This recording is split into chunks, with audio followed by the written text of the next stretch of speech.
In this video, we are going to remind ourselves about functions. We are going to talk about functions throughout the whole semester, so we want to make sure we remind ourselves about some notation and some terminology. If we recall the definition of the function, I won't write it on the board, but it's a rule that assigns to each element in a set called the domain exactly one element in a set called the range. So we can think of this as your domain, and we have range, and we have F makes this assignment. It assigns this element here to that element there. Now, functions these sets can be lots of things. These can be people, and they can be assigned to a social security number or a student ID number. And each school is going to have a different function for that ID number. Schools have different types of ID numbers and various things like that. Or they can be, what we're going to deal with is these are numbers, mostly real numbers, and F is going to be some algebraic or computational function. We can also have a set of data. So we can have a set of data where we have patients, and each patient is assigned, we have in our data their heart rate at their last physical. And so we can have lots of different types of functions. And again, the key is that this function only goes to one. It does not go to two different numbers. When you press a button on your calculator, you don't get two numbers as the answer. You only get one number as the answer. And so that's the key about functions. And function notation, a lot of times we are going to use y as a function of x. And sometimes we're going to change it up. A lot of times our input variable is going to be q for quantity of items that we are making and selling.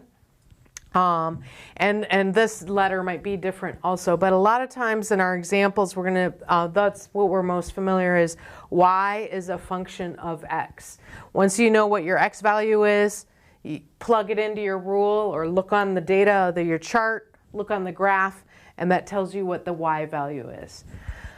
And the function notation is always name of function, and then we have the input. So we're going to look at our first example, f of x equals x squared. And in part A, we're asked, what is f of 5? So f of 5 tells us when we plug in 5 for x, that means we're looking at f squared, otherwise known as 25. For part B, we are given g of t. So just using a different input now. T is a very common input variable. A lot of times t stands for time. We're given the square root of t squared plus 1. And